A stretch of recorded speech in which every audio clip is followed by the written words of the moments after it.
धर्मासाठी विश्वात्मके देवे साधक मंडळी. रूप पाहता लोचनी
कंठी धरिला कृष्ण मनी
Why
Bye.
कंठी धरिला कृष्णमणी, कंठी धरिला कृष्णमणी, अवघाजनी प्रकाश काला वाटू एकमेका, वैष्णवनिका संभ्रम वाकुलिया ब्रह्मदिका, उत्तम लोकात दाखवू काला वाटू एकमेका, वैष्णवनिका संभ्रम.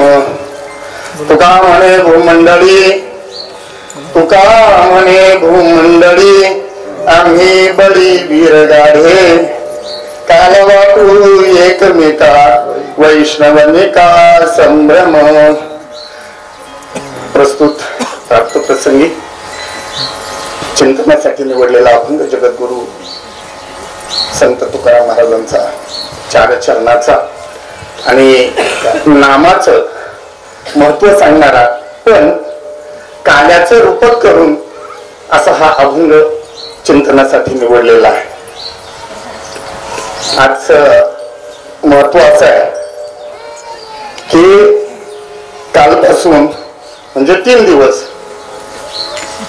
3 दिवसाचा वैष्णव मेळावा, त्याच्यामध्ये त्रिवेणी संगम म्हणजे गोशाळा, पहिलं अधिष्ठान, त्याच्यानंतर वृक्ष रोपण आणि त्याच्यानंतर गोशाळा, असं 3. आज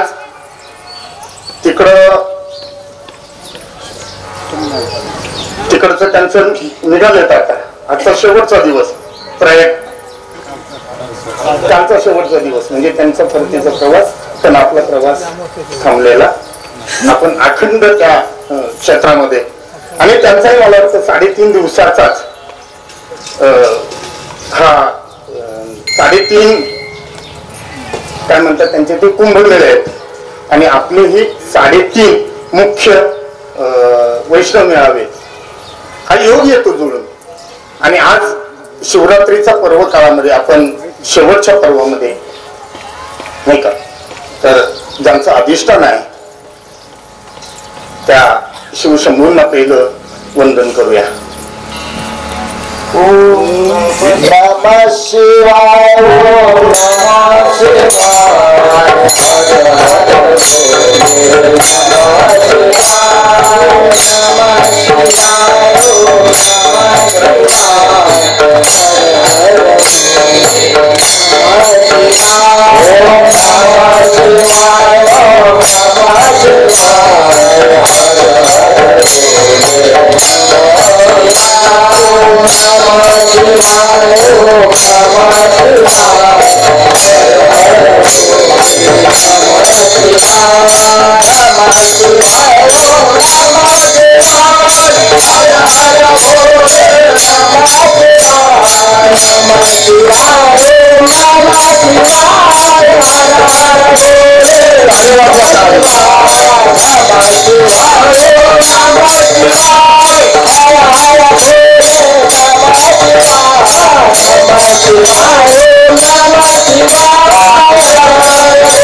चिंतनासाठी निवडलेला अभंग जगद्गुरूंचा आहे आणि जगद्गुरु आपल्याला सांगतात की कंठी धरिला कृष्णमणी, अवघा जनी प्रकाश.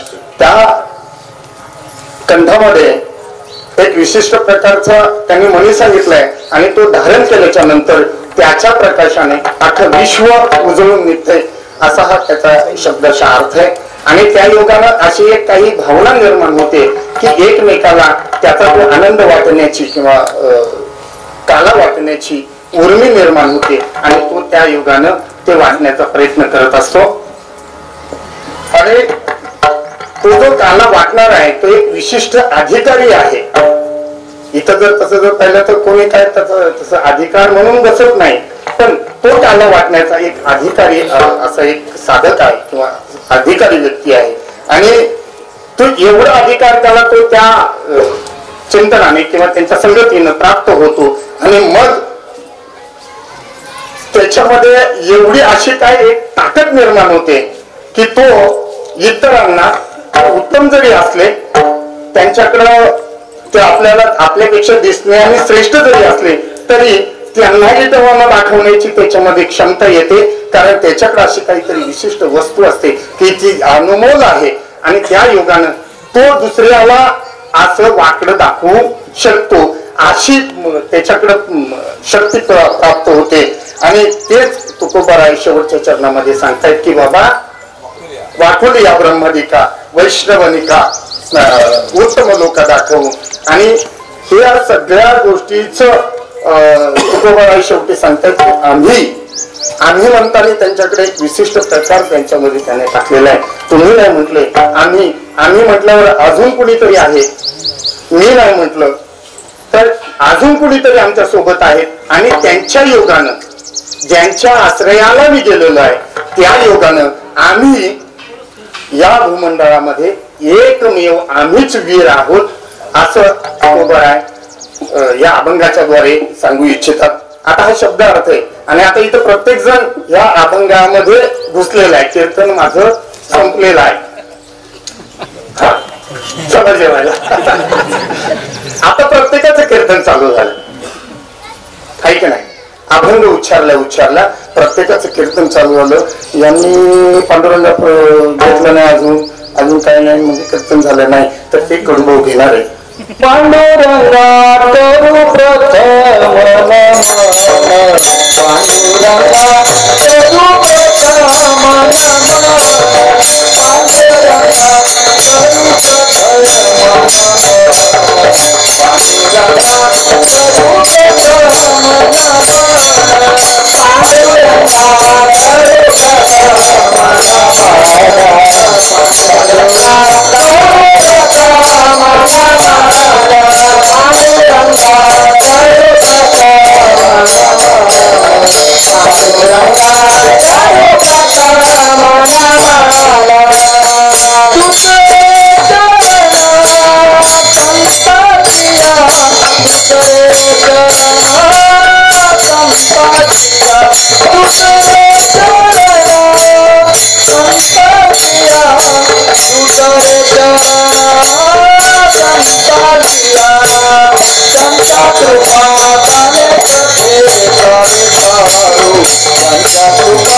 पांडुरंगा करू प्रथम नमन दुसरे चरण संतांची त्यांच्या कृपादाने कथेचा विस्तारू. बाबाजी सद्गुरू दास तुका. भगवंताकडे कितीही जरी आपण तसं गेलो तरी तो भगवंत जवळ करायला बसलेला नाहीये. त्याला कुणीतरी जामीनदार असल्याशिवाय तो जवळ करत नाही. म्हणून त्या जामीनदारांना ज्यांच्या योगाने आपण त्याच्यापर्यंत पोहोचू शकतो अशा संत महात्म्यांना त्यांचं वर्णन करणं, त्यांना कीर्तनाला बोलवणं अभिप्रेत आहे. म्हणून ओम नमो ज्ञानेश्वरा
परमेश्वरा करुणा करा दया तुमचा अनुग्रह लाभलो पवन झालो चराचरी मी तव कला कुसरी काहीच नेने बोलतो वचने अति भाविका एका जनार्दने तुमचा दास त्याची आस पुरवावी. प्रस्तुत प्रसंग असा आहे, एका शब्दाला इथं आल्यानंतर आपण काय बोलतोय ना याची उकल होत जाते. आज मग आता कधी केली माहिती नाही, त्याची आस पुरवावी. मला तर आठवतही नाही, पण ती आज त्यांच्या जन्मात केलेली असेल सांगू शकत. आणि ती आज कारण हे काल्याचं कीर्तन मिळणं फार अवघड गोष्ट आहे.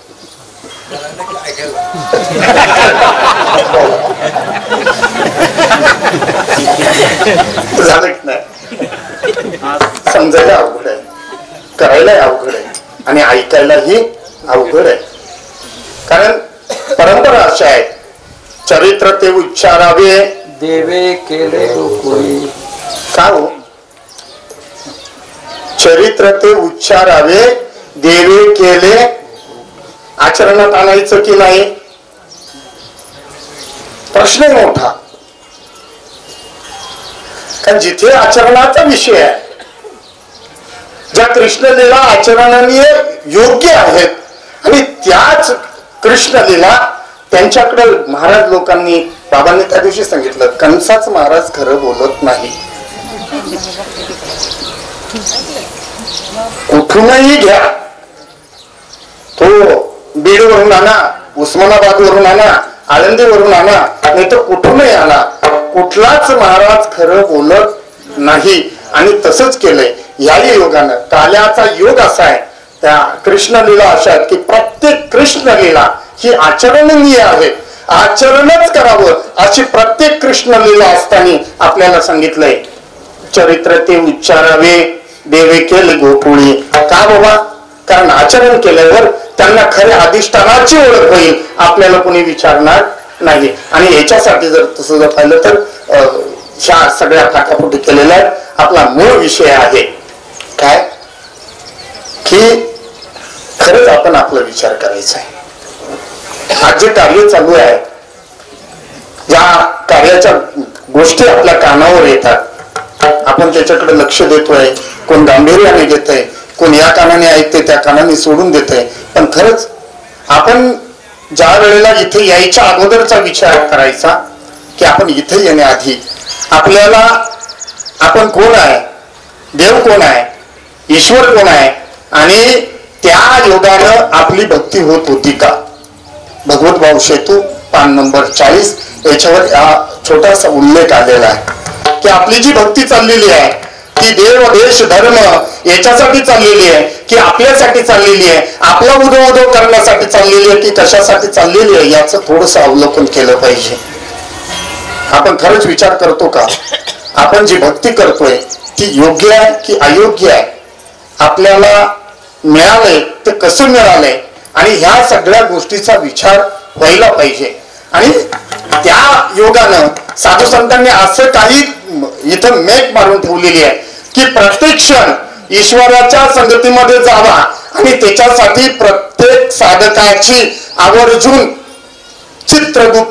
गुप्त चित्र हे काढलं जाते आणि त्याला त्या ठिकाणी मार्गदर्शन केलं जाते. आणि एवढी व्यवस्था आपल्याकडे केलेली आहे, आपल्याला खरंच कळत नाही. एक राजा होता, तो शिकारीला गेला आणि शिकारीला गेल्यानंतर शिकार ते अनुसंधान साधून बसला. अनुसंधानामध्ये त्याला समोर त्याची शिकार दिसते आणि त्या शिकारीवर पूर्ण लक्ष होतं आणि एक त्या ठिकाणी लाकूड तोड्या होता. लाकूड म्हणजे लाकडं जमा करायला आलेली व्यक्ती, आणि तो समोर म्हणजे त्याने ते राजाला बघितले, त्याने अनुसंधान साधले, तर तेवढ्यामध्ये एक साप त्या राजाकडे येताना पाहिला. त्या राजाने त्या लाकूड तोडा जो होता त्याने काय केलं, त्या सापाला त्या राजाला दंश करणार तेवढ्या याच्यामध्ये त्याने फेकला. पण त्या राजाचं अनुसंधान चुकलं, त्याला गोळी मारायची होती, पण ते अनुसंधान चुकल्यामुळे काय झालं की तो विचलित झाला आणि त्या विचलित होण्यानं त्याला राग आला. पण त्याच्या लक्षात आलं की याने आपल्याला मदत केले. हा साप चावला असता तर मी मेलो असतो. मग काय म्हटला, बाबा कुठले तुम्ही? म्हटलं मी इथलाच आहे. मी इकडे कशासाठी आला होता? म्हटलं मला ते कोळसा करण्यासाठी लाकडं पाहिजे होती, म्हणून मी लाकडं तोडण्यासाठी आलो होतो. आणि तेवढ्या याच्यामध्ये मी तुम्हाला बघितलं आणि तुम्ही काय करत होते त्या अनुसंधानावर होते, पण सापाने तुम्हाला चावलं असतं. आणि अशा ठिकाणी वेळेला मी ते तेवढे हे केलंय. आता चाललो मी. म्हणलं थांब, तू माझ्यासाठी एवढं केलंय ना, मी एक काम करतो, तुला ना ही इथून ह्या लाईनीला बाउंड्री लावली ना, इथून ह्या बाउंड्री पासून त्या बाउंड्री पर्यंत तुला देऊन टाकली. जेवढी काय ते आता राजा आहे, तो राजा आहे. आपल्याकडे बरेच राजे आहेत आणि उदार राजे की ज्यांनी गोशाळेसाठी काही अशा जागा दान केल्यात, पैसे देतात, असे भरपूर आहेत. आणि त्याच पद्धतीने हा राजा होता. आणि त्याने काय केलं, त्या घिसाड्याला ती बाग अख्खं अरण्य ते 5 एकरचं 10 एकरचं काय असेल ते तेवढं त्याला देऊन टाकलं. आणि दिल्याच्या नंतर तो राजा गेला. हा दररोज काय करायचा, आपला जायचा, त्याच्यातलं एक झाड तोडायचा, आणायचा, कोळसा करायचा, जाळायचा, कोळसा करायचा. ते काय त्याचं घिसाड्याचं काम होतं ते करायचा. आणि असं करता करता करता करता त्याचं ते संपूर्ण जे जंगल दिलेलं होतं ना तेवढं संपवलं. शेवटच्या क्षणाला असं राजा पुन्हा काय राजाची स्वारी आली. आणि त्या वेळेला राजाची स्वारी आल्यानंतर त्याने बघितलं की याला मी अख्खं जंगल दिलेलं होतं, याची प्रगती निश्चित झालेली असणार आहे. म्हणून राजा बघायला आला तर राजाने बघितलं तर त्याची तीच झोपडी आहे, तीच बायको आहे. म्हणजे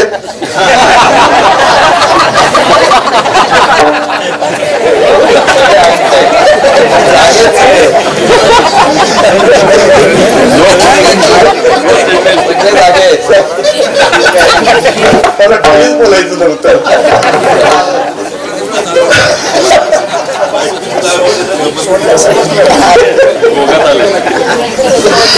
प्रगती काहीच नाही. म्हणजे प्रगती कशाला म्हणतात हाही थोडासा मुद्दा लक्षात येऊन जातो. नाही, याच्यामध्ये प्रगती झालेली नाही. ते तसंच. आणि त्याने त्या लाकूड म्हणजे त्या घिसाड्याला विचारलं, म्हणलं अरे बाबा मी तुला एवढं जंगल दिलेलं होतं. म्हणलं हो दिलं होतं ना राजे. मग म्हणलं काय नाही, मी दररोज उठायचो, दररोज सकाळी जायचो, दररोज ती झाडं तोडायचो, इथं आणायचो आणि ती जाळायचो, त्याचा कोळसा करायचा. आणि त्या योगानं जे काय माझा व्यवसाय होता तो चालवायचा. म्हणलं मग आता काही शिल्लक आहे का नाही? म्हटलं आता ते एकही झाड शिल्लक राहिलेलं नाही. मग काहीतरी एखादं शिल्लक असेल ना? म्हटलं आहे ना. काय?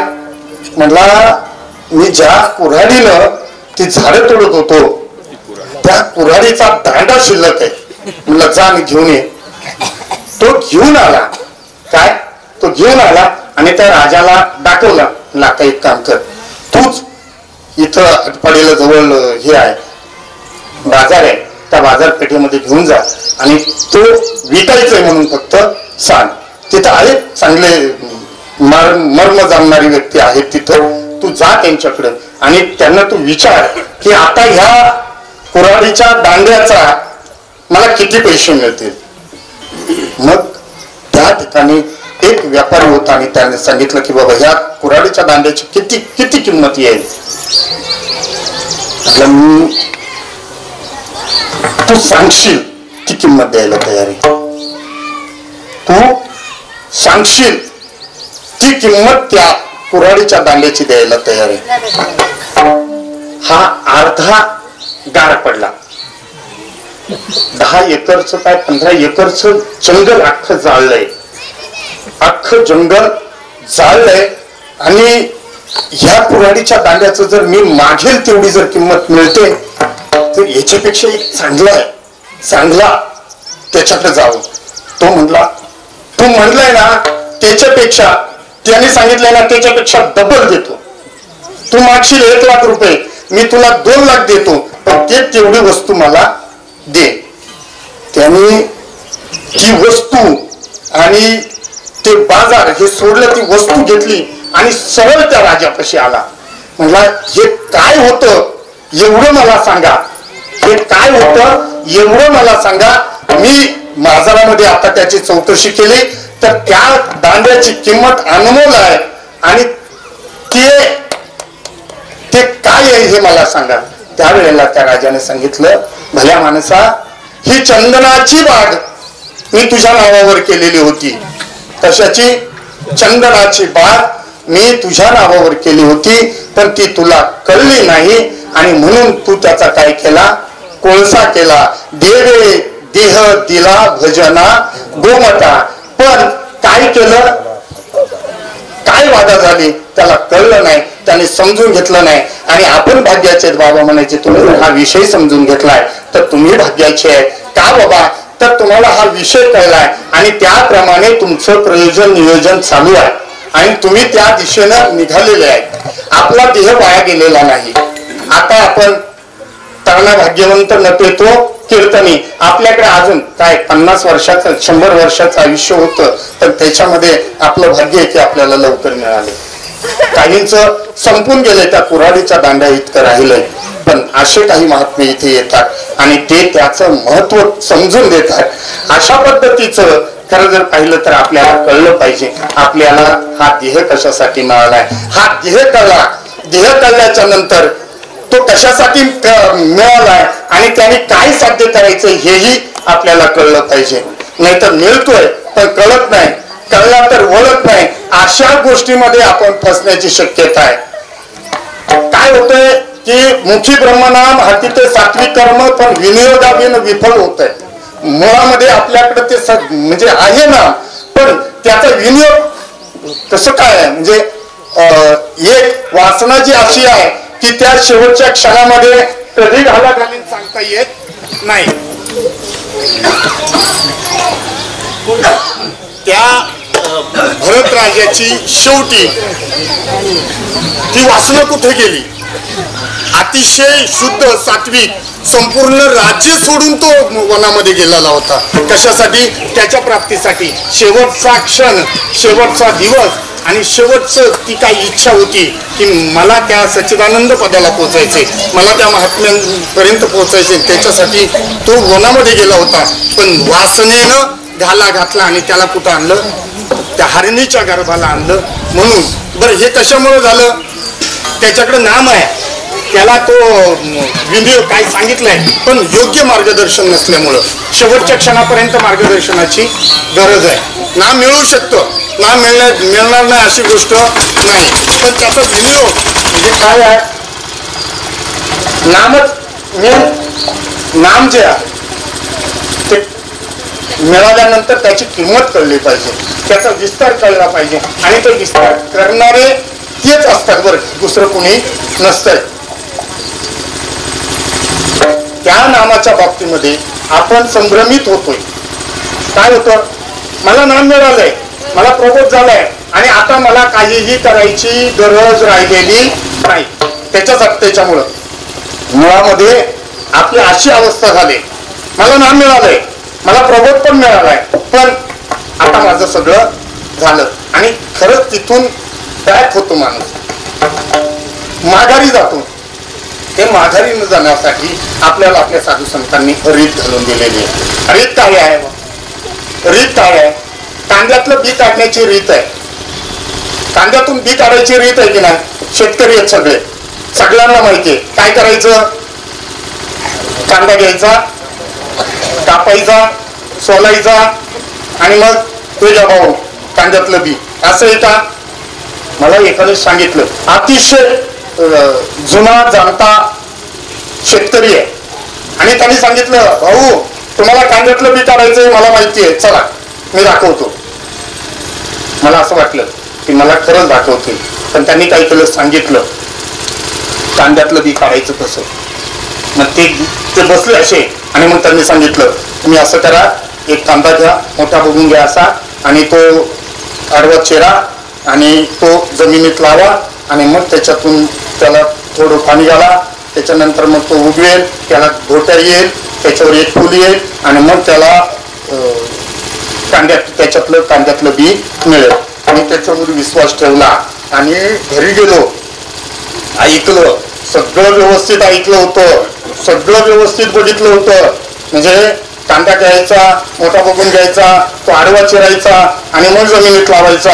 त्याला पाणी घालायचं. महिना झाला, 2 महिने झाले, 3 महिने झाले, वर्ष गेलं. कोण सांगितलं? गांगड भाऊ काल सांगितलं की 3 वर्ष गेली, 5 वर्ष गेली, 6 वर्ष गेली, हाय पाणी घालतोय, हाय पाणी घालतोय, हाय पाणी घालतोय, त्याला धोटच येईन. धोटे आल्याशिवाय त्याला फुल नाही, फुल आल्याशिवाय बी नाही. बरं चुकलंय का? पाणी घालतोय, त्याला लावलंय पण, जपलंय पण काय झालं? मेन त्यांनी ज्या ठिकाणी मेट होती, जी ज्ञानबाची मेट होती, जी आपल्याकडं ज्ञानबाची मेट एकही राखून ठेवलेली नाही, हे हा पॉइंट नोट करा प्लीज. एकही ज्ञानबाची मेट आपल्या जवळ ठेवली नाही, संपूर्ण दिले, आपल्या हातामध्ये देऊन टाकले.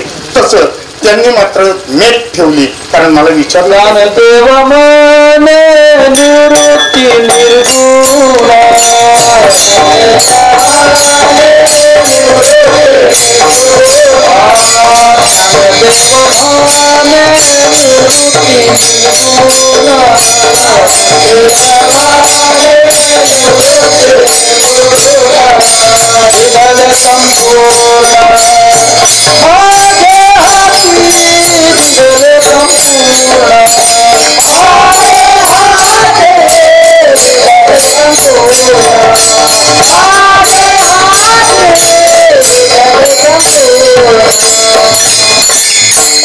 निवृत्ती निर्गुण काय ज्ञान दिलेले संपूर्ण माझ्या हातामध्ये देऊन टाकलं. पण त्यांनी दिलेलं नव्हतं. बाहेर असंच चाललंय, लक्षात घ्या. बाहेर असंच चाललंय. जी वस्तू नेमकी सांगायला पाहिजे तीच सांगितली जात नाही. त्यांनी सांगितलं कांदा घ्यायचा, कांदा कापायचा, पण कंची बाजू जमिनीत लावायची तीच सांगितली नाही. बुडाची बाजू, ज्याला खालून मुळ्या फुटतात, ती बाजू लावायला पाहिजे, पण ती वरची. आता आपण आपली बुद्धी लावल्याशिवाय राहत नाही. कुठेही आपली बुद्धीच लावतो आणि तेच झालं की आपल्या बुद्धीनं आपण करायला जातो. कोणाचं मार्गदर्शन घेत नाही, योग्य व्यक्तीचं मार्गदर्शन घेत नाही. वरची बाजू लावल्यामुळं ती पाण्यामध्ये सडून गेली. पर्यायानं नुकसान दोघांचंही झालं आणि दोघंही आत्महत्येला गेल्याशिवाय राहणार नाही. अशी परिस्थिती आहे. म्हणून आपल्याकडे काय आहे? रीत आहे. कशी रीत आहे? त्या कांद्यातलं बी काढण्याची रीत आपल्याला बाबांनी सांगितली. कांदा घ्यायचा, ती खालची बाजू लावायची आणि बरोबर त्याला पाणी घातलं की 3-4 महिन्यामध्ये त्याला बरोबर असं बोंड येणार आणि ते सुकत सुकत सुकत सुकत जाणार. त्याच्यामध्ये आपोआप बी तयार होणार आणि यथाअवकाश ते दुसऱ्या जमिनीमध्ये पेरून त्याच्यापासून भरपूर उत्पन्न घेता येईल अशी व्यवस्था आपल्याकडे केलेली आहे. अजून एक रीत सांगितली बाबांनी की त्या कानिपनाथाला जायचं. कानिपनाथाच्या मंदिरामध्ये जाण्यासाठी एक असा विशिष्ट प्रकारचा काय केलेली आहे? व्यवस्था केलेली आहे. मग त्या मंदिरामध्ये जाण्यासाठी आपण उभं राहून जाऊ शकत, ज्यांच्या म्हणजे खरंच असं वाटतं ना की मला मी जाणार नाही, असे पण आमचे नाव घेतलं. 2 तोडे डॉक्टर पण त्याच्यातून आतमध्ये गेले होते. काही प्रत्यक्ष गोष्ट आहे. त्यांना पहिलं सुरुवातीला वाटलं मी जातोय की नाही. बाबांनी सांगितलं हो तुम्ही जाणार आहे. त्यावेळेला ते सहज आतमध्ये गेले. ती काय रीत होती? ती जोपर्यंत आपण संतांना शरण जात नाही, जोपर्यंत त्यांच्याकडून जाणून घेत नाही, तोपर्यंत आपल्याला ती कळणार नाही. तिथं त्या 11x11 इंच अशी ती खिडकी आहे आणि त्याच्यातून आतमध्ये जायचं. नम्र झाला भूता तेने कोंडिले अनंता, नम्रतेने जर तनु म्हणून जीवे चरणाशी लागावे, अगर्वता करावी दाक्ष सकळ, मग अपेक्षित जे आपुले तेही सांगतील कुशिले, जेणे अंतकरण बोधले उपेक्षा नये. ह्या पद्धतीने जर गेलं तर आपल्याला काय होणार आहे? आपल्याला जे अपेक्षित आहे ते मिळणार आहे.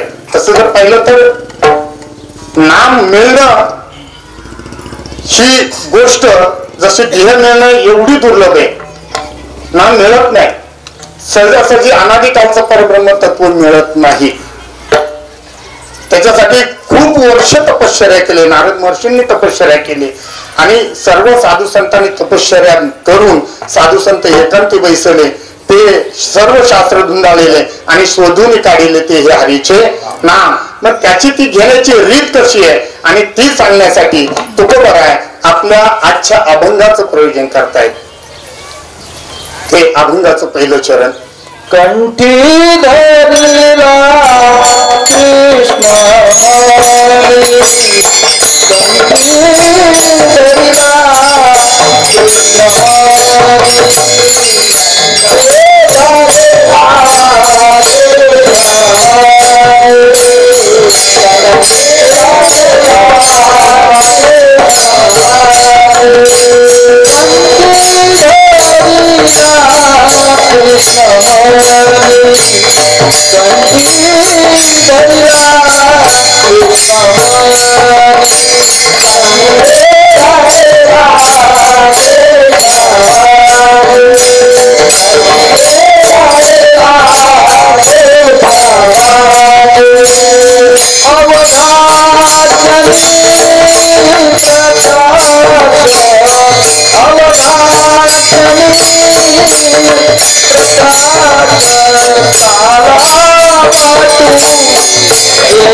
काय सांगतात, कंठीधरेला कृष्णमणी. कंठामध्ये त्याला धारण करायचं आहे. काय? कृष्णमणी. कृष्णमणी म्हणलं तर आपल्याकडे बरेच वेळा बाबांनी सांगितलं की चंद्रकांत मणी, सूर्यकांत मणी, कौस्तुभ मणी, अजून एक काय चिंतामणी, पारसमणी, सामंतक मणी, अशा बरेच प्रकारचे मणी आपल्याला आपण बाबांच्या मृदुंग मणी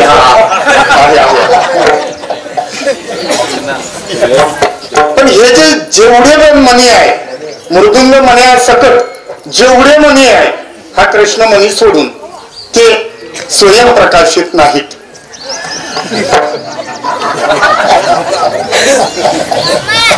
जेवढे पण मणी आहेत ते काय सगळ्यांची नावं पाहते. जेवढे मणी आहेत कृष्ण मण्यापर्यंत तेवढे मणी स्वयंप्रकाशित नाहीत. ते परप्रकाशित असल्यामुळे त्यांचा एवढा विचार करणं योग्य वाटत नाही. द्यायचा सोडून त्यांना. जरी कीर्तनापुरते मध्ये ते असले तरी आता गरज असले तरी गायनाच्या रेतेमध्ये असले तरी पण द्या सोडून त्यांना. आपल्याला महत्वाचा कुठला मणी आहे तो कृष्ण मणी आहे. कृष्ण मणी म्हणजे काय नेमकं? ते म्हणजे ते नामच आहे भाऊ, दुसरं काहीच नाही. आणि ते फक्त कंठामध्ये धारण केल्याच्या नंतर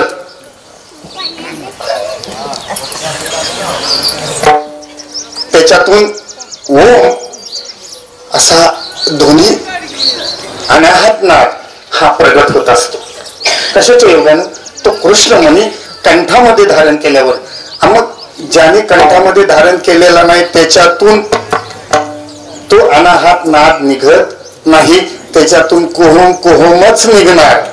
पण ती रीत बसून दिलेली आहे आणि त्या रीतीनं ज्या वेळेला त्या कंठातून त्याच स्मरण होईल त्यावेळेला अनाहत नाद निर्माण होईल आणि त्या अनाहत नादातून ओम मधून सोहम आणि सोहम मधून पुन्हा ओम मध्ये येण्याची रीत कळेल. आणि त्या योगानं आपण एवढे प्रकाशित होऊ, आपण एवढे प्रकाशित होऊ की त्या मण्याच्या योगानं आपण प्रकाशित आहोत याची तर जाणीव होईलच होईल. आपण प्रकाशित आहोत, आपण आपल्या सहित हे विश्वच त्याने व्यापलेलं आहे अशा निश्चयापर्यंत येऊ असं तुकोबारायांना इथे या ठिकाणी सांगायचंय. आणि आपलाही तोच अनुभव आहे. जोपर्यंत आपल्याकडे नाम नव्हतं तोपर्यंत आपण मंदिरामध्ये देव, इतर ठिकाणी देव पाहत नव्हतो. आपल्याला फक्त मंदिरामध्ये देव पाहण्याची रीत माहिती होती. आणि ती कशाच्या योगाने? आपल्या आई बापाने सांगितलं होतं आपल्या हाताला धरायचं, कधी कधी फरफटीत न्यायचं. आपल्याला प्रेमाने कोणीही मंदिरात नेलेलं नाही, देवाचं दर्शन दाखवलेलं नाही. आई असू दे, बाप असू दे, बायको असू दे, मुलं असू दे, कोणीही आपल्याला एवढ्या प्रेमानं एवढ्या आपुलकीनं मंदिरामध्ये नेऊन तो देव दाखवत नाही.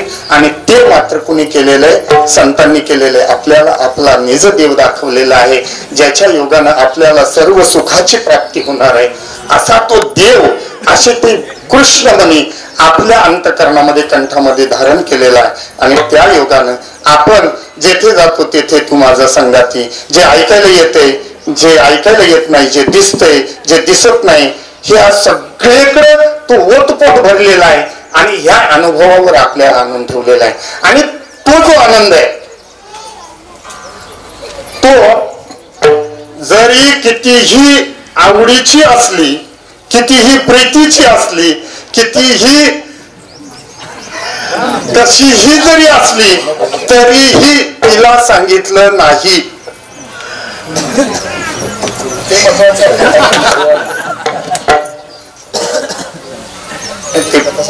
ती प्रेम वाटण्याची जी रीत आहे, जी कला आहे, ती घरी कोणाला सांगितली नाही. आणि ती कुठं सांगितली? की ज्यांच्या अंतकरणामध्ये असा भाव झालेला आहे की सद्गुरूंच्या मुखातून आलेला प्रत्येक शब्द आणि शब्द काय आहे? ब्रह्मवाक्यच आहे. ज्याच्या अंतकरणामध्ये असा भाव झालाय की मला ते केलंच पाहिजे. बाबांच्या तोंडून शब्द, मुखातून जो शब्द निघालाय ते ब्रह्मवाक्य आहे. आणि त्या वाक्यासाठी आपलं काहीही हो कारण सांगायची नाही. काय म्हटलंय दर्शन भाऊ? तर मी त्याच्यात बसतच नाही. म्हणून सामोरा गोकुळात याने खोड्या केल्या फार, म्हणून सामोरा. मला खरंच निश्चितपणाने सांगायचं की 2019 पासून मुंबई सोडल्यापासून माझी उपस्थिती किती आहे? नाहीच आहे, नाहीच. मी कार्यक्रमालाच नाही. आणि ज्या ज्या वेळेला कार्यक्रमाला नाही त्या त्या वेळेला निश्चितपणाने मला काहीतरी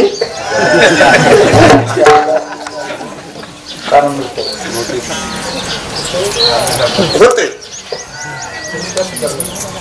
आणि जो सुधरत नाही आजच्या परिपाठामध्ये आहे,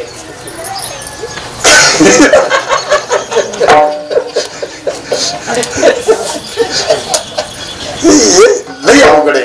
पुढे जाऊन आता पार्टी आहे ना, आधी का प्रचिती आली, मग प्रचिती आल्यावर काय होतं? परिवर्तन झाल्याशिवाय राहत नाही.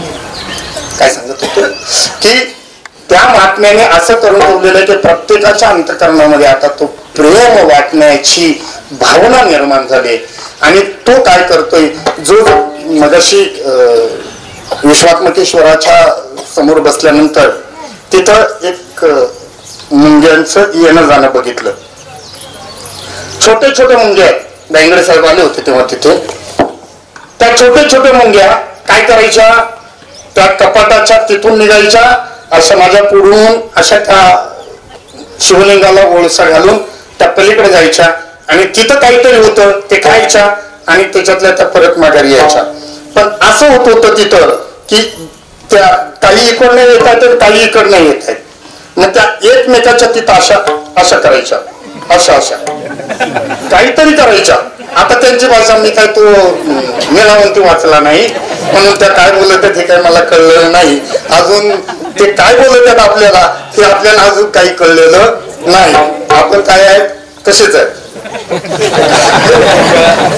हे असं असंच व्हायचं. तिथं तिथं असं असं व्हायचं.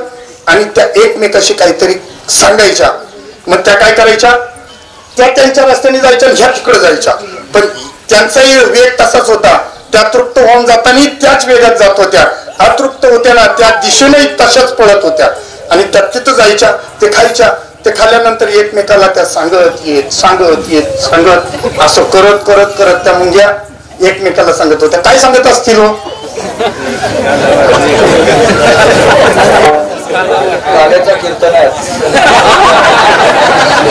चला काल्याचं कीर्तन आहे, चला काल्याचं कीर्तन आहे. हो नाही, वैष्णव मेळावा आहे, वैष्णव मेळावा आहे, चला. माझं माझं नको आता, ते लई पुढे जाईल अजून. कमान माझ्याकडे यायचंय, माझ्याकडे यायचंय.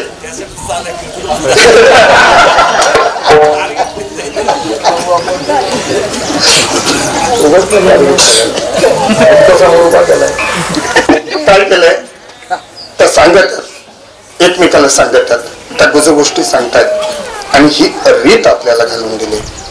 आपण मोठ्या प्रमाणात प्रचार करत नसू, पण आपल्या जे आवडीचं आहे, आपल्या जे जातीचं आहे, निज ग्रामीचे भेटले सोहून सांगाती एक वटले आणि तेथे चुकनियापासून मुकले नीट लागले निज पंथा.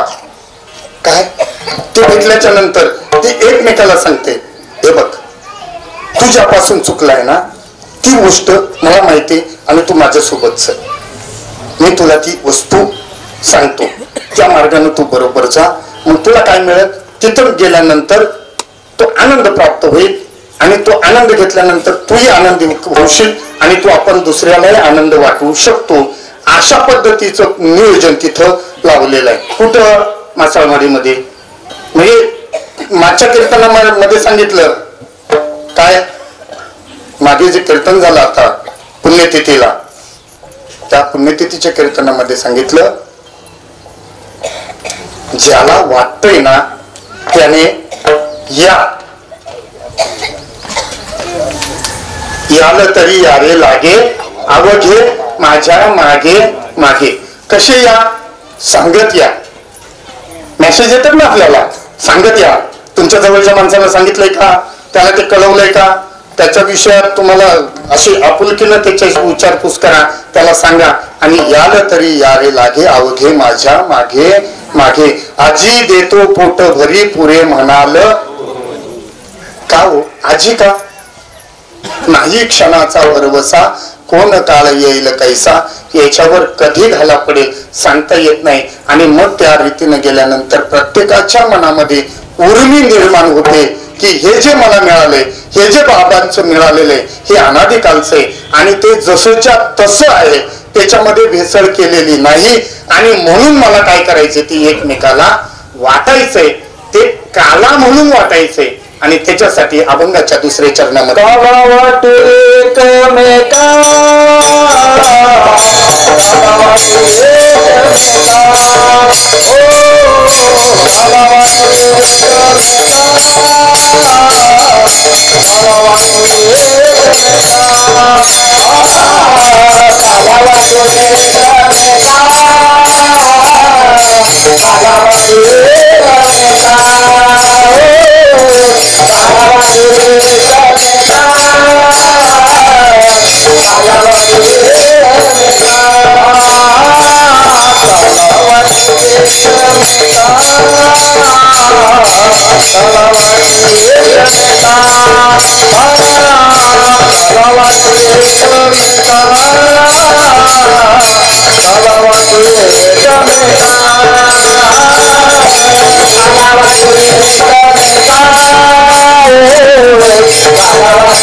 सांगतात काय, काला वाटू एकमेका वैष्णवनिका संभ्रम. काय झालं, भ्रम होतो माणसाला, संभ्रम होतो. आणि संभ्रम कसा करतात, त्याच्यावर काहीतरी उपाय दाखवला पाहिजे नाही का. मला संभ्रम झाला. काय झालं, एक राजा होता आणि त्या राजाला झोप लागली आणि त्या झोपेमध्ये काय झालं, कोल्ह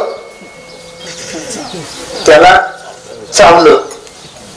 कुठं, झोपेमध्ये, स्वप्नात त्याला कोल्ह चावलं आणि ते एवढं मोठ्याने ओरडत होतं, एवढं मोठ्याने ओरडत होतं. पण महालातलं एकही तो शिपाई येत नव्हता, दाशी येत नव्हती, कोणीच येत नव्हतं.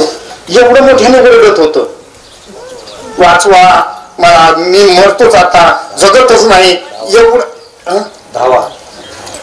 काय काय काय काय म्हणत होतं. एवढं व्याकुळ झालं होतं, बोलता पण येत नव्हतं. अशा कंडिशन मध्ये आलं, कोणीच आलं नाही. बाईला म्हणे खरं मारता तरी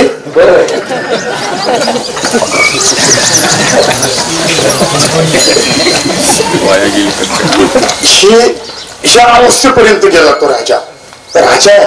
आणि अशा अवस्थेत गेला आणि त्याने त्या स्वप्नामध्ये मग त्याच्यात कोणीतरी आवाज ऐकला. मग ते आलं, त्याने त्या डॉक्टरला आणलं, त्याला मलमपट्टी केली आणि उठला. काय पण खरं म्हणजे त्याला ते स्वप्नामध्ये चाललेलं होतं, त्याने ते स्वप्नातच बघितलं सगळं. पण तिथे त्या साधू महात्म्याने त्याला खरं दाखवलं की बाबा तू स्वप्नामध्ये आहे, तू स्वप्नामध्ये आहे, तू किती जरी ओरडला तरी तुला इथं वाचवायला कुणी येणार नाही. निश्चित त्या स्वप्नातून जागा हो, तू वास्तवामध्ये ये आणि तू ज्याचा धावा करतोय ते तुझे कुणी नाहीये. तुला एका सद्गुरू वापरून कुणीही वाचवणार नाही. आणि त्या स्वप्न म्हणजे संसार हा स्वप्नासारखा आहे. आपण त्याच्यामध्ये एवढं गुरु पडून गेले आणि त्याच्यातून बाजूला निघलं पाहिजे आणि आपण त्या परमार्थाच्या सांगणाऱ्यांच्या नादाला लागलं पाहिजे, त्यांच्याकडून खरं समजून घेतलं पाहिजे. आणि तेच आपला संभ्रम काढू शकतात की तू ध्येय नसून तू काय आहे, ते तत्व आहे आणि त्या तत्वाला कुठलीही बाधा होत नाही. बाधा होते का, ते काय जळत नाही, मरत नाही, त्याला काही चुकत नाही. आणि हा भ्रम काढला की मी ध्येय नसून मी काय होते, आत्मतत्व आहे. आणि हा संभ्रम गेलेल्या साधकांमध्ये तेच वैष्णव म्हणजे वैष्णव मगाशी म्हटलं की ज्यांच्याकडं अशी स्थिती झालेली आहे की तुम्ही सांगाल तीच पूर्व दिशा. बैल दूध देतो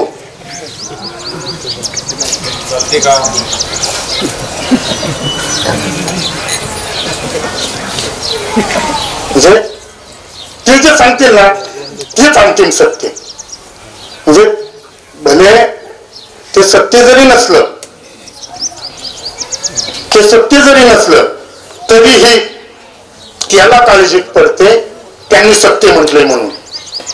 उदाहरण आहे आपल्याकडे, त्या एका साधूची शब्द खरा करण्यासाठी जो एक रोटी देगा उसको, ते करण्यासाठी त्याने काय खटाटोप केला, नारळाचा शब्द खोटा केला, जवळचा भक्त आहे तरीही त्या फकीराचा शब्द, त्या साधूचा शब्द म्हणजे त्याच्या जीवनाचा शब्द खरा करण्यासाठी तो काहीही करायला तयार असतो. कोण, तो परमात्मा. पण त्याच्यासाठी आपण तो वैष्णव झालं पाहिजे. त्याच्यामध्ये बरेच आहे वैष्णव. किती आहे, बरेच वैष्णव आहे. म्हणजे नावासाठी, वैष्णव पदासाठी आणि उपाधीसाठी तरफडणारे, वैष्णव म्हणून घेणारे आपल्याला पावलं पावलाला मिळतील. आपण अशी बरीच बघितले स्वतःला वैष्णव म्हणवतात पण वास्तवामध्ये त्यांच्याकडे तो भाव नाही आहे. इथं आले, इथं हा विषय समजून घेतलाय आणि इथून बाजूला जाऊन पदव्या लावून बसलेले. आज अमृतानुभवावर बोलणारी व्यक्ती आहे आणि त्यांनी सांगितलं की आज आम्हाला अमृत अनुभव कळाला. कधी? गेले 25, 26, 27 वर्ष झाली ते अमृत अनुभवाचा आपल्यावर वर्षाव करतात, आपल्याला कळला नाही.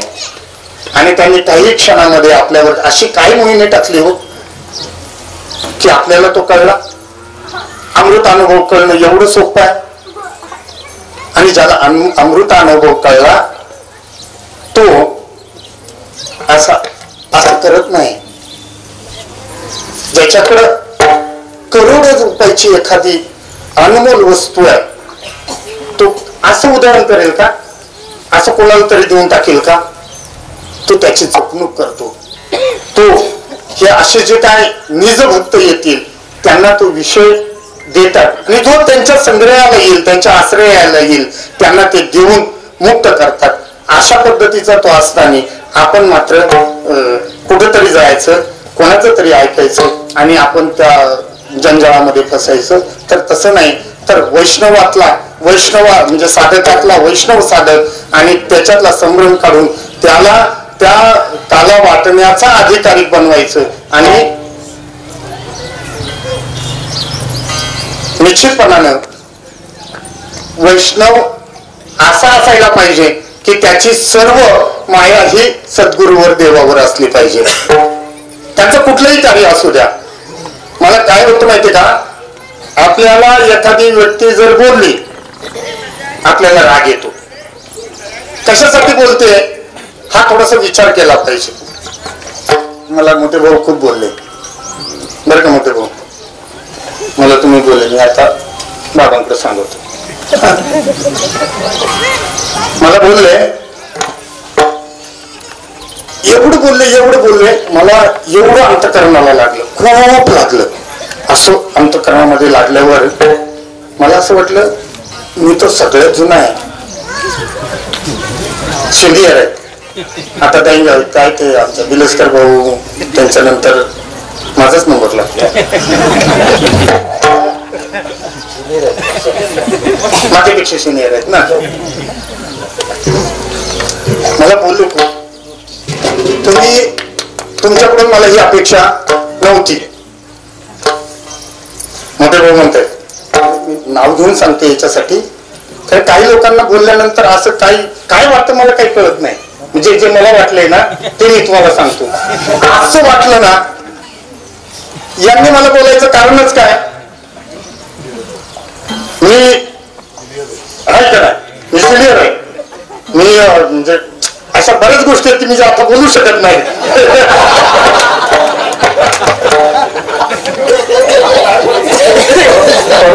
कधी भेटून माहिती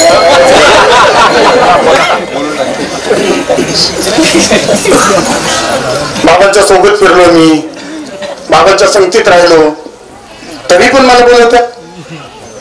मी आळंदीतून घरी गेलो ना, झोपलोच नाही, एवढं मनाला लागलं ते. मोठे भाऊंचा एवढा राग आला होता झेंडेताई आहे ना, एवढा राग आला होता की एखादा दगड घ्यावा मोठे भाऊंच्या डोक्यात घाला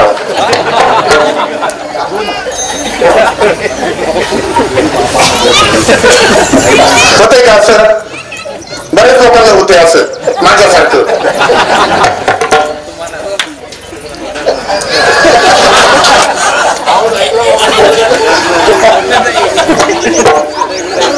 आणि तो दगड उचलला पण,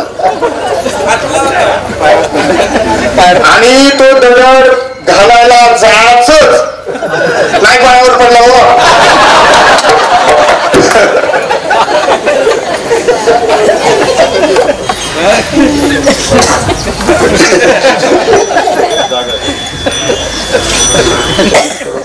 खरंच जागा वास्तवातलं जगणं किंवा जागा होणं महत्वाचं आहे. मला असं वाटत होतं, मला बाबांनी सांगितलंय तुझा शेती कर, तुझा ते कर, तुझा ते कर. आणि ह्या भ्रमामध्ये मी खरंच विसरलो होतो की नाही. वास्तव आहे, आपल्याला दिलेलं कार्य जे आहे ना ते निश्चितपणाने करायचंय, निश्चित करायचंच आहे. पण विशेष न लगे अज्ञानी या पाठी, सज्ञानी याच्या झोंबे कंठी, नाना संकटे नाचवी. नाचवल्याशिवाय राहत नाही. ते असं झालं ना का मला जर मोठे भाऊ बोलले तर त्यांचा काय फायदा झाला असणार आहे विचार करायचा. आता मला जे बोलले त्याच्यामुळे त्यांचा काय फायदा झाला. मी त्यांच्या पुढे म्हणजे सिनियर म्हणून जो आहे तो काही कमी झाला असतो म्हणजे ते मोठे झाले असते. आणि ती अभिलाषा आहे का. काय कमी आहे. वक्तृत्व कमी आहे, नेतृत्व कमी आहे, काय कमी आहे. आधीच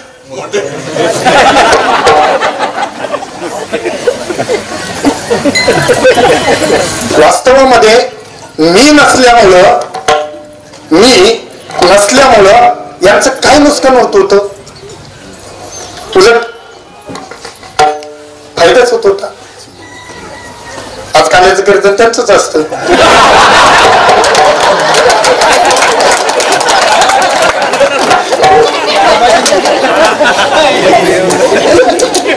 वास्तव काय भ्रम कधी निर्माण होईल आणि आपला बळी कधी गेले सांगता येत. म्हणून एक वाक्य होतं की प्रत्येक क्षणाला तो आपली नोंद ठेवत असतो. आपल्याला वाटतंय माझं एकदम अप टू डेट मध्ये चाललंय, तर समोर ठेवलेला अमृताचा कलश पायानं जर ढकलून दिला, हा कलश आहे, इकडनं असा कलश उभा आहे, मी इकडं उभा आहे आणि इकडनं कलश ढकलला, अमृत कुठल्या साईडला. तुमच्याकडं. माझ्याकडे काय राहिलं. गुड.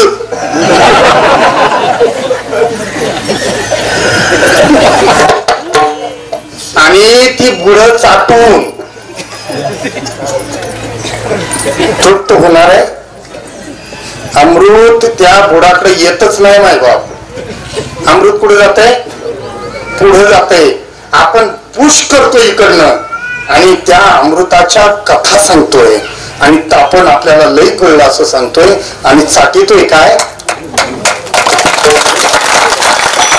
चाटीतोय गुड आणि सांगतोय गुड. असं होऊ शकत नाही. ज्याला तो गुड कळलंय तो गुडच सांगणार. पण सांगतात खूप असं मोहून सांगतात. किती मोहून ठेवतात. आपण 2-2-3-3 तास त्याच्या कथा ऐकून म्हणजे उठावंसं वाटत नाही. एवढं असं गुंतून ठेवतात. पण तिथं गुंतल्यानंतर शेवटी जे आहे ते अतिशय अवघड आहे. तेथे सोडविना कोणी एका चक्रपाणी एका सद्गुरु वाचून. आपल्याला ज्या ठिकाणी सुटायचंय ममतेच्या ज्या ठिकाणी आपल्याला सुटायचंय त्या ठिकाणी सोडवणारा आपल्याला कोणी नाही. आपल्याला जरी आता निश्चितपणाने वाटत असेल आम्हाला कळवून सांगितलं की ज्याला नावलौकिकाला यायचंय, ज्याला मोठं व्हायचंय, ज्याला प्रसिद्ध व्हायचंय त्याने एकच काम करायचंय,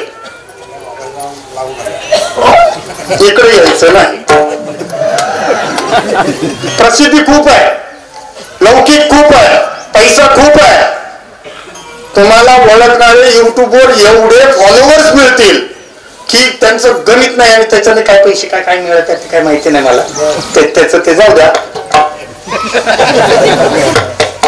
पण एक आहे निश्चितपणानं शेती ती. तर मला काय सांगायचं होतं, ज्याला लौकिकाला यायचं त्याने इकडे यायचं नाही. इकडे आलं तर तुम्हाला हा लौकिकाचा याच्यापासून तुमची सुरक्षितता होणार आहे. घारीच्या पासून तुमच्यावर एवढी टपलेली आहे.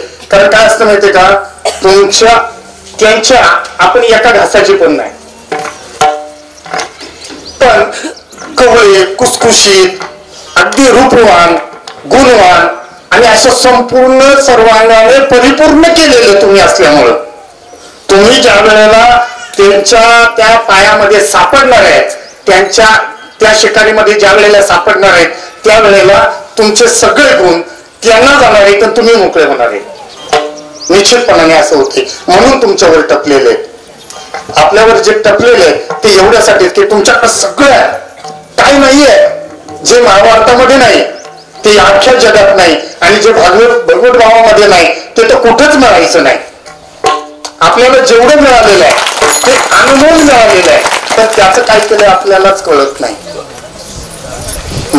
तुझं आहे तुझं पाशी करी तू जागा चुकलाशी, एकदा त्या साधं देते ही म्हशी करे. किंवा त्या याच्यामध्ये सांगितलं होतं की एक जवारी मुंबईला जायचा, मुंबईवरून ते सोने चांदीचं घेऊन यायचा, आणि एका धर्मशाळेमध्ये त्याला पुण्याचा होता, तो मुंबईला जायचा आणि तो यायचा मध्ये त्याला मुक्काम करायला लागायचा. आणि त्याच्यात त्याला त्या 2-3 वेळा बघितलं राजू भाऊ इकडे येतात जातात काहीतरी गडबड आणि त्यांच्याकडं असं होतं. आणि मग ते मध्ये धर्मशाळेमध्ये राहिले आणि त्यालाही माहिती होतं की हा चोर आहे, म्हणून त्याने काय केलं, ते गाठोडं त्या चोराच्या पिशवीत ठेवलं. आपण कोण आहे, ते गाठोडं कोणाच्या पिशवीत ठेवलं, आपल्या. तो चोर जाऊ दे मरत, तो गेला तिकडे. ते गाठोडं आपल्या पिशवीत आपल्या गाठोड्यात ठेवले, फक्त आपण ते शोधित नाही, एवढंच आहे. प्रत्येकाजवळ तुम्ही संत मायबापासून आता जे काही 4-5 प्रवचन मला येणार आहेत तिथपर्यंत सगळं आपल्याच गाठोड्यात ठेवलेलं आहे. एखाद्याला शोधता येतं, आणि ते मगाशी तुम्ही वर्णन केलं शंकर डॉक्टरांचं, तर ही जी आहे, ही गोष्ट जी आहे ना, ही समजून घेतली पाहिजे. बोलण्यासारखं काहीच नाही आहे शिल्लक. व्यासांचं उच्चिष्ट आपण प्रतिपादन करतोय, तसं बाबांचंच उच्चिष्ट आपण एकमेकाला, आणि पण ते किती आवडीनं. हे मी सांगितलंय, हे परत सांगायचं नाही. हे ज्या कथा केल्यात ना मी अमृतानुभवावर, त्या परत तुम्ही नाही सांगायच्या, त्या वाचून पण सांगायच्या नाही, असे ताकीद मिळते बाहेर. हा, त्या अमृताच्या कथा आहेत ना, अमृतानुभवाची प्रवचन आहे ती माझीच आहे, आणि तुम्ही माझंच ठेवा, आणि तिथंच मलाच सांगायच्या त्या. आणि मेल्यावर काय करणार, वरच सांगणार. आणि आपल्याला एक आहे, फक्त सांगितलेलं नाही, फक्त शिकवलेलं नाही. काय म्हटले, हा चिटुऱ्यांचा काय परमार्थ असतो का? चिटुऱ्या म्हणजे काय परमार्थ आहे? पण त्या चिठुऱ्यांचा विश्वग्रंथ झाला. त्या विश्वाला तारण्याचं सामर्थ्य त्याच्यामध्ये निर्माण झालेलं आहे. असा भगवत भाव सेतू ह्या निर्माण झालेलं आहे, हे नाही कळलं त्यांना. खरं जर पाहिलं तर त्याच्यातून आपल्याला ही ऊर्जा मिळते. आपण त्याच्यातून हे बोलण्याचं धाडस करतोय. कशामधून? त्यांनी फक्त सांगितलं नाही, त्यांच्या प्रवचन म्हणजे ते जे सकाळचे येतात ना संदेश परिपार, त्याच्यामध्ये भाऊ मी भगवत भावामध्ये एक वाक्य टाकले, समजलं का तुम्हाला? तुम्ही त्याच्यावर चिंतन केलं का? ऐकलं का? ते वाचलं का? ते मला काही मिळवायचंय असंही काही नाही, आणि मला काही मिळालं नाही असंही काही नाही. हे वाक्य टाकले ना, विचार केला का तुम्ही? मग सगळे असे स्तब्ध होतात. मग बाबा सांगतायत, त्याची उकल करून सांगतायत. कोण करतो एवढं आपल्यासाठी? केले का कोणी आपल्यासाठी? त्या वाल्ल्या कोळ्याला ज्या वेळेला नारद महर्षी भेटले, कोण आहे? छोटे माऊली. आलो तुमच्याकडे. छोटे माऊलीने काल सांगितलं, त्या वाल्ल्या कोळ्याला ज्या वेळेला साधू भेटला आणि त्या वेळेला सांगितलं की बाबा तुझ्या पापाचा वाटेकरी कोणी आहे का? गेला तो विचारायला, कोणी झालेलं नाही. तिला इचू चावला नव्हता, तरी पण ती बोलत होती मला इचू चावलं म्हणून. जिच्यावर जीवापाड प्रेम करतो तीच एवढं नाटक करतात ना. आपल्याला मी तिचं नाही, मला घरी जायचं हो.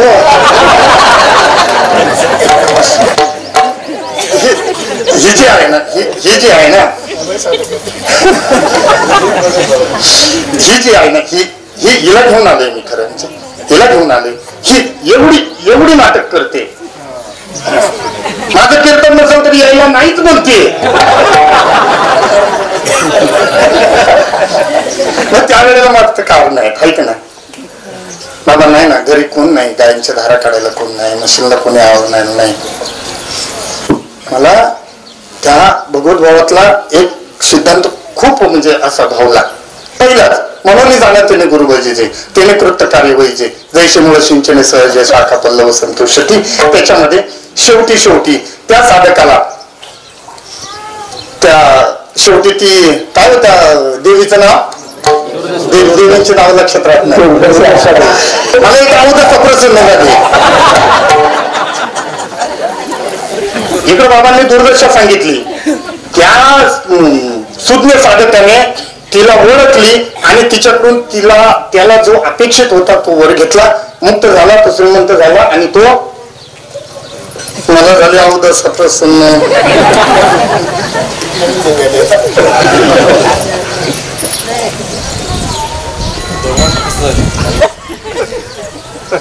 मलाही प्रसन्न झाली होती, त्यालाही प्रसन्न झाली होती. सचिन भाऊ त्याला पण ती अवदशा दुर्दशा प्रसन्न झाली होती. त्याला कळलं काय मागावून काय मागू नये, आणि मलाही दुर्दशा प्रसन्न झाली काय ती अवदशा, आणि मीही तिच्याकडून मागून घेतलं. अवदशा कोण आहे माहिती? जी लक्ष्मी आपण कसायाच्या दारामध्ये बांधली, आणि जी कोणी ती म्हण काढली माहित नाही मला, माय मरू आणि मावशी भेटायला पाहिजे, खरंच भेटायला पाहिजे. आणि ती अवदसा आहे, अवदसा तिला मावशी म्हणतोय. पुतना मावशी, अहो मावशी नाही ती अवदसा आहे, अवदसा. आणि ती प्रसन्न झाली. 6 महिने झालं ती येली, 6 वर्ष झालं येली तरी दूध देती. काय देती? दूध म्हणायचं का त्याला? 6 वर्ष झालं. अशी अवदसा प्रसन्न झाली, आणि त्या अवदशेनं माझी अवदसा केली.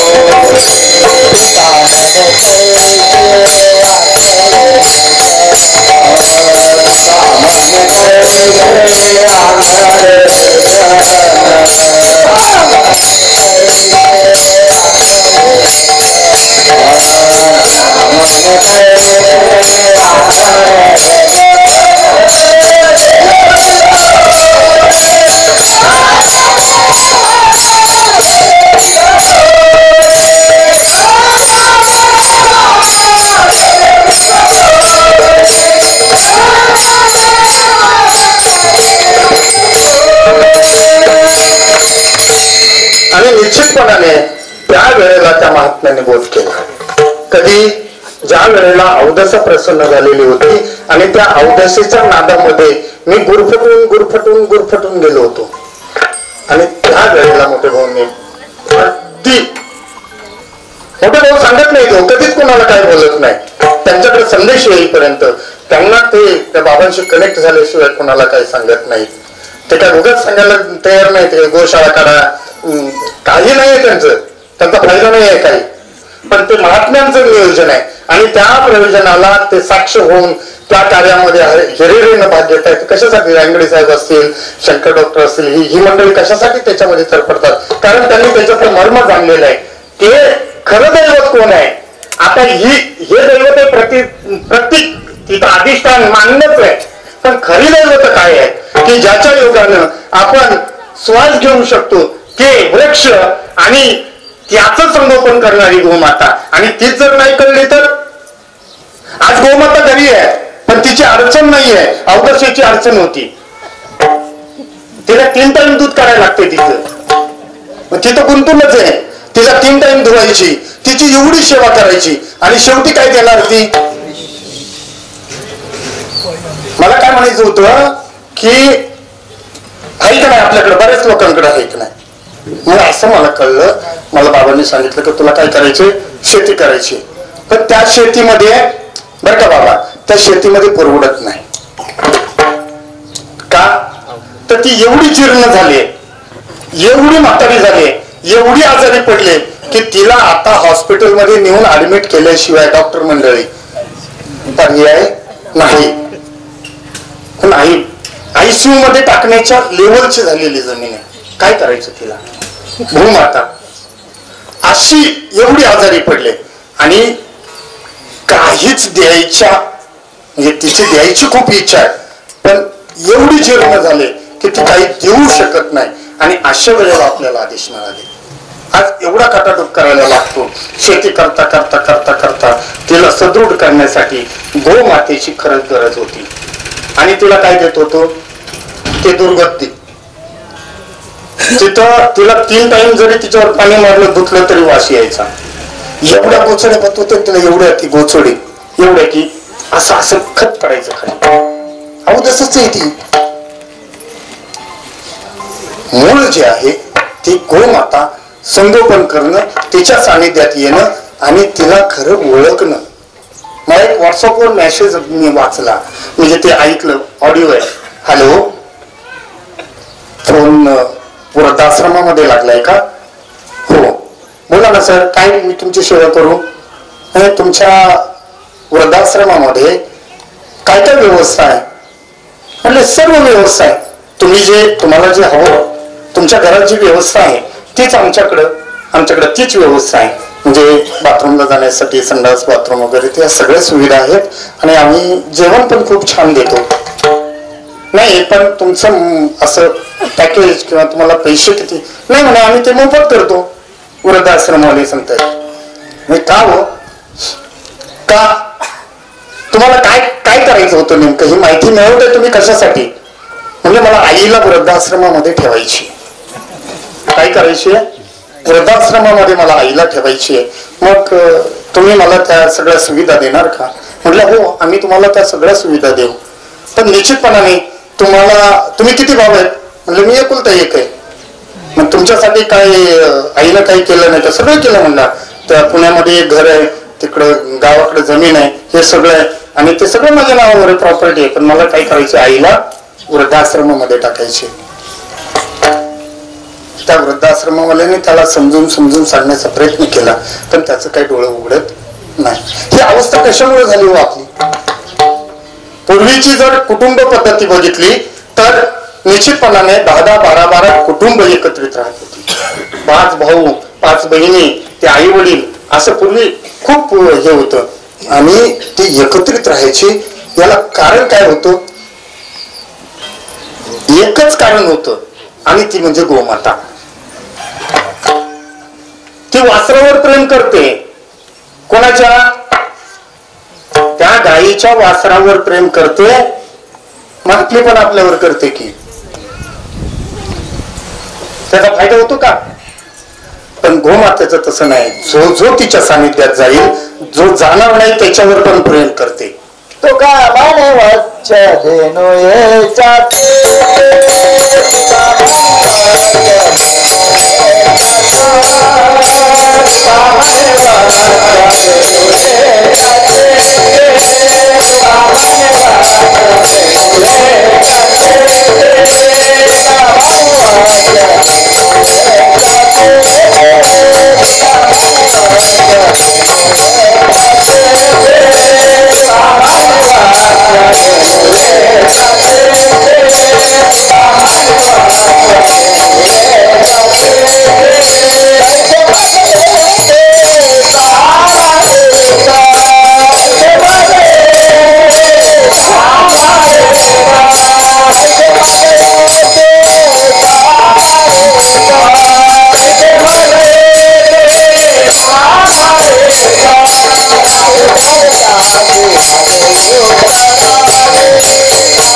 देणे वेचे चित्ती कैसे माझे येते सांभाळीत. आपली निश्चितपणाने अशी अवस्था आहे की आपल्याला प्रत्येक क्षणाला ते सांभाळत असतात. सांभाळत असताना आपल्याला एवढं सदृढ केलेलं आहे, एवढं सर्व गुण संपन्न केलेलं आहे. बाहेर जर पाहिलं तर ह्या गोष्टी खूप दुर्लभ आहे, शक्यच नाहीये. बाहेर एखाद्या श्रीमंताला एखाद्या गरीबानं हिणवणं चुकीचं आहे. त्याच्याकडे भरपूर आहे आणि माझ्याकडे काहीच नाही. मी जर त्याला हिणवायचं म्हटलं तर तो काय मला सोडणार आहे का? पण तो खूप आहे ती धाडस करते की माझ्याकडे काय आहे ना याची त्याला जाणीव झाली. पूर्ण तुकोबारायांना माझ्याकडे काय आहे ना याची जाणीव झाली, त्याची प्रचिती आली आणि त्याचा अनुभव घेतला आणि त्याच्यानंतर म्हटले वाकुलिया ब्रह्मादिका उत्तम लोका. भले ते माझ्यापेक्षा श्रेष्ठ असतील पण त्यांच्याकडे ती वस्तू नाहीये. त्यांच्याकडे ब्रह्मपद असेल, त्यांच्याकडे इंद्रपद असेल, ते सगळ्यात मोठे असतील पण त्यांच्याकडे जे आहे ना ते त्यांच्याकडे जे नाही ते माझ्याकडे आहे आणि माझ्याकडे जे आहे ते त्यांच्याकडं नाही. म्हणून माझ्यामध्ये एवढी हिंमत आहे की मी त्यांना वाकडं टुकटुक टुकटुक दाखवू शकतो. काय बाबा त्यांच्याकडे काय आहे? ब्रह्मादिक पद आहे पण ती कशाची आहे? दुःखाची, तया पुण्याची पावटी सरे, सभेची इंद्रपणाची उठी उतरे आणि येऊ लागती माघारी.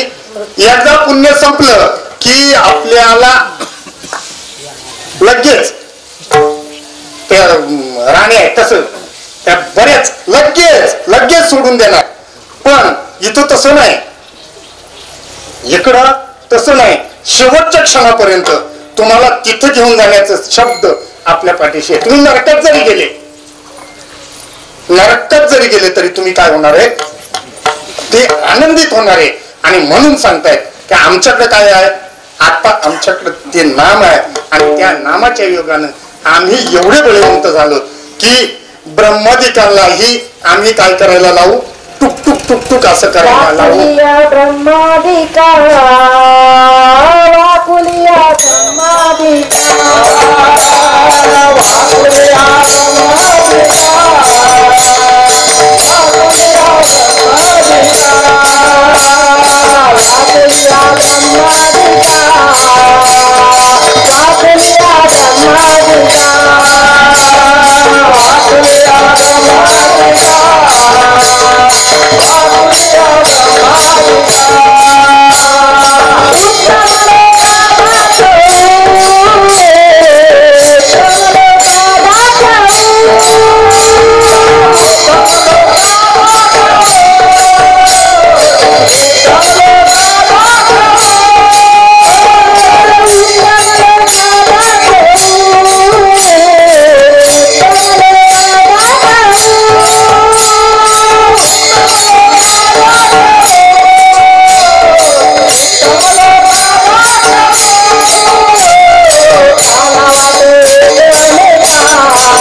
कृष्णमणी अवधाजानी प्रकाश काला वाटू एकमेका वैष्णवनी का संभ्रम वाकुलिया ब्रह्मादिका उत्तम लोका दाखव. आज खरं जर पाहिलं तर मराठी भाषा गौरव दिन आज आहे. हा एकच आहे. लाभले भाग्य आम्हास. आपल्या मुख्यमंत्री साहेबांनी काय अभिजात भाषा म्हणून जिचा गौरव केला त्या मराठी भाषेचा आज तसं जर पाहिलं तर गौरव दिवस आहे. आणि आपल्याला खरंच अभिमान असायला पाहिजे की आपण मराठी महाराष्ट्रामध्ये आहोत. त्याच गौरव ये मराठीची ये नगरी ब्रह्मविद्येचा हे मराठी भाषेतूनच मिळावं असं माऊलींना मागितलंय. त्या मराठी भाषेचा गौरव व्हावा नाही का, आणि आपण त्या मराठी भाषेचा गौरव करतोच. ह्या अभंगाच्या द्वारे तुकोबारायांना जो संदेश द्यायचा होता तो एक आहे की आमच्याकडे जे आहे ते अनादिकालचं परब्रह्म तत्व आहे, आणि त्या योगानं आम्ही त्यांच्या सानिध्यामध्ये, अधिष्ठानाच्या सानिध्यामध्ये असल्यामुळे ते स्वयंप्रकाशित असं त्या अधिष्ठानाशी आम्ही संलग्न आहोत, आणि त्या योगानं अवघ्या जगाला प्रकाश देण्याचं पण सामर्थ्य त्या योगाने आम्ही प्राप्त करू शकतो किंवा मिळवू शकतो. आणि हा प्रेमाचा खिचडी काला, नाम, भक्त आणि देव अशा पद्धतीचा खिचडी काला, अधिष्ठान, देव, देश आणि धर्म ह्या योगानं आपल्याला त्या कार्यामध्ये सहभागी व्हायचं. तसं जर पाहिलं तर आम्ही या भूमंडळामध्ये वीर आहोत, आणि ते कशाच्या योगानं बळी, ते पण बळी वीर. आणि हे बळ बाबांनी आपल्याला बरेच वेळा सांगितलेलं आहे काय, भाऊबळ सगळ्यात श्रेष्ठ बळ म्हणजे ते भाऊबळ. भाऊबळे आकळे येरवी, ना कळे करतळी आवळे तैसा हवी. ही बाकीची जी बळ आहे, मग सत्ता बळ असेल, मित्र बळ असेल, अजून असे संपत्तिक बळ असेल, कौटुंबिक बळ असेल, ही सगळी बळ आपल्याला संसारात वाढणारी आहेत, आणि भावबळ जे आहे ते आपल्याला सद्गुरूकडे घेऊन जाणार आहे. अशा योगानं ह्या निश्चितपणाने आपल्या थोडक्या मोडक्या भाषेमध्ये त्या अभंगाचा भावार्थ आपल्या समोर बांधण्याचा प्रयत्न केला. विठोबा रखुमाई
कंठे धरिला कृष्णमणी अवघा जनी प्रकाश, काला वाटू एकमेका वैष्णवनी का संभ्रम, वाकोली या ब्रह्मादिका उत्तम लोक दाखवू, तुका म्हणे भूमंडळी आम्ही बळी वीर गाढे.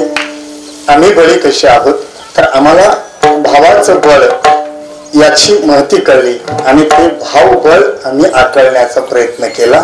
आणि म्हणून तुकोबा शेवटच्या चरणामध्ये सांगतायत की तुका म्हणे भूमंडळी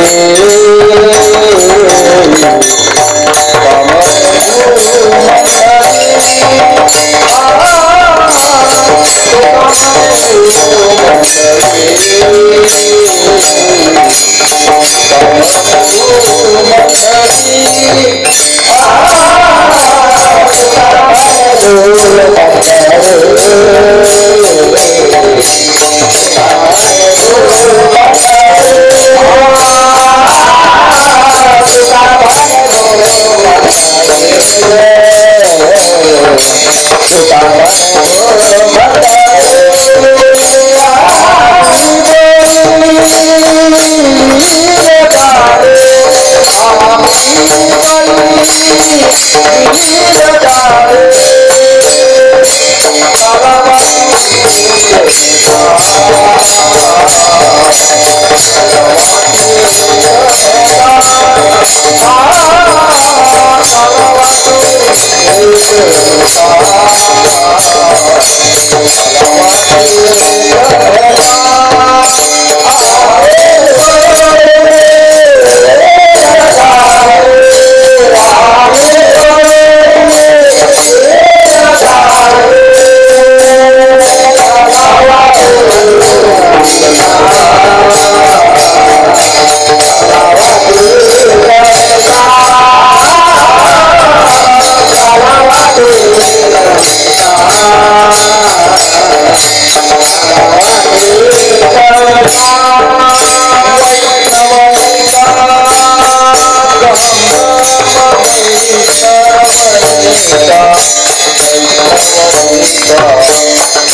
वृत्ती उठतात आणि त्याच्यावर विजय मिळवणं म्हणजे ते आचरणानच करावं लागणार आहे की मी म्हटलं की ते नुसतं म्हणत राहिलो कागदोगरीता मारीला बाळपणी नेणता असं म्हटलं ते मारणार आहेत का त्याच्यासाठी काहीतरी प्रयत्न करावे लागणार आहेत आणि त्याच्यातलीच एक गवळण आहे त्या कार्यातलाच एक प्रसंग आहे चला वळू गाई काय करायचं मग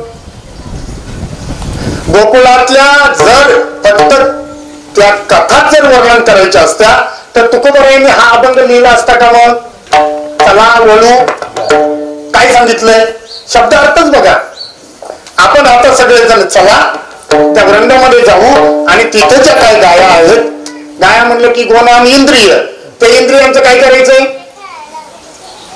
काय करणार आहे त्याची जी रीत आहे त्या इंद्रियांना जागेवर आणण्याची रीत सांगितलेली आहे ना एका एका त्या एक एक श्वास त्यांना देत जा त्यांना त्यांचं खाद्य भेटलं का ते खात बसणार ते तुम्हाला काहीच करणार नाही त्यांना त्यांचं दिलं त्यांना ते एक एक श्वास त्यांच्या पुढे टाकला की ते गप्प होणार आहे मग तुम्हाला काय करायचंय चला वळू गाई बैसू जेवू एके हरिनामाचा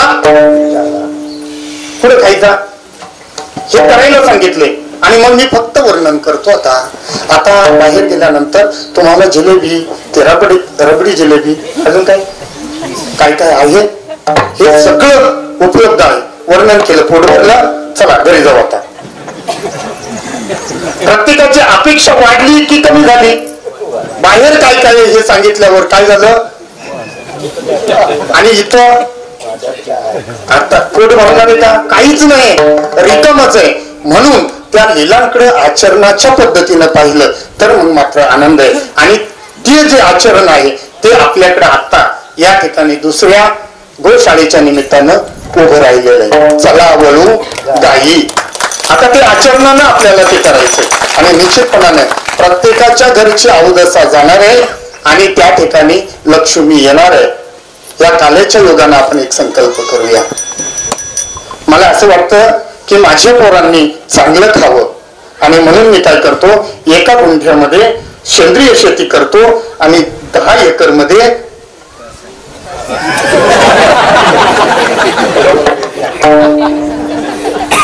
कंच्या लायकीचा आहे हा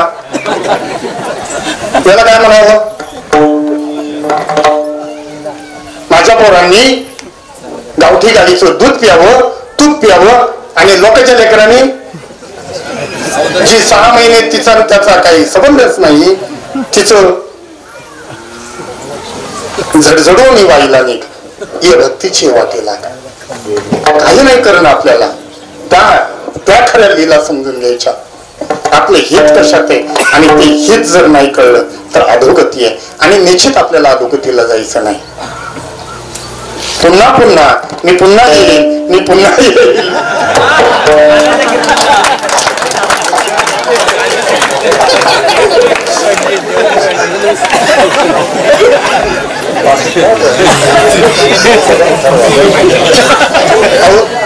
काला खाण्यासाठी तरी येणं उपजून या पुढे ती येऊ काला खाऊ मनाचं काही नाही बोललेलं ते आहेच प्रमाण तुकोबारायांचं. उपजून या पुढे ती येऊ आणि काला खाऊ दहीभात अतिशय हरिनामाचा खिचडी काला आणि त्याच्यासोबत आपल्याला दही लाही आणि संपवतो दही लाही आणि मडकं या स्थितीला आपल्याला आणलेलं. आपल्यामध्ये आता परिवर्तन होण्याची शक्यता नाही. थोडस इकडे तिकडे होईल. आता उगवण्याच्या लायकीचं आता कोणीही राहिलेलं नाही. आपण आता उगवू कुठंतरी असं मनातही आणू नका. निर्बीज केलेले तुम्ही तुमच्या योगानं आता काहीही होणार नाही. निर्बीज त्या लाहीला पहिलं काय केलं अग्नीमध्ये टाकलं. तिचं त्या मूळ स्वरूपापासून म्हणजे मूळ रूपापासून तिला स्वरूपाला आणलं. दुधाला संगतीमध्ये घेतलं त्याचं दही केलं. दह्याचं दूध परत होत नाही आणि ह्या मडक्याला तिथं टांगलं आणि त्याच्यात हे दोन्ही टाकलं. कोंबून कोंबून कोंबून बाबांनी सांगितलं सकाळी कोंबून इथं वर टांगले. आता त्याला त्यांच्याशिवाय कोणीही उतरवू शकत या पदाला आपल्याला नेऊन ठेवलेलं आहे. सच्चिदानंद पदाला आपल्याला नेऊन ठेवलेलं. पण तपलेले त्यांच्यापासून सावध राहावं एवढीच या काल्याच्या योगानं त्या सद्गुरु महात्म्यांकडे मागणी मागू आणि ह्या काल्यासाठी आपण पात्रच आहोत हे निश्चितपणानं जाणून राहिलं पाहिजे. हे आपल्यासाठीच आहे. हे फक्त आपल्यासाठी आहे, इतरांना नाही. इतरांना म्हणजे बाकीचे जे आहेत ना त्यांना नाही. एकमेकाला तुम्ही मला भरवायचं मी तुम्हाला भरवणार येतं पाहिजे. जरी समजा माझ्याच योगानं अडचणी निश्चितपणाने येतात. पण तिथे ज्या वेळेला महात्मे आपल्याला बोध करतायत ते कोणाच्या योगानं करतील हे पाहू नका. मग भले अण्णा असतील, इकडे दांगडे साहेब असतील, मोठे भाऊ असतील, इकडे सातारमध्ये पोलीस पाटील असतील, हे सगळी म्हणजे त्यांना काही वेगळं उपाधीनं नाही पण थोडे जबाबदारीच्या व्यक्ती आहेत. त्यांचं बोलणं मनावर घ्या. त्यांचं बोलणं मनाला लागू द्या आणि आपल्या मनामध्ये परिवर्तन होऊ द्या. ज्ञानेश्वर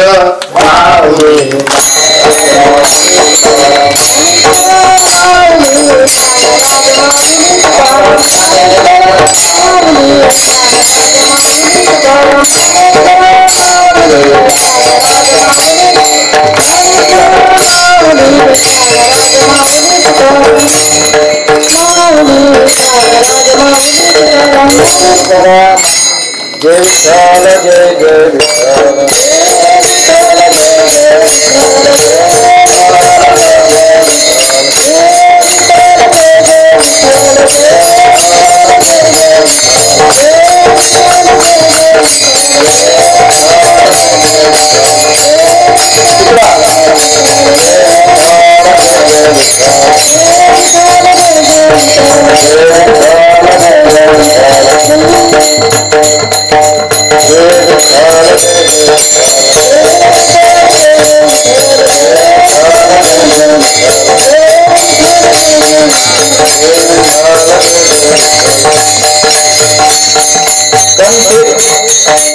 चिंकेला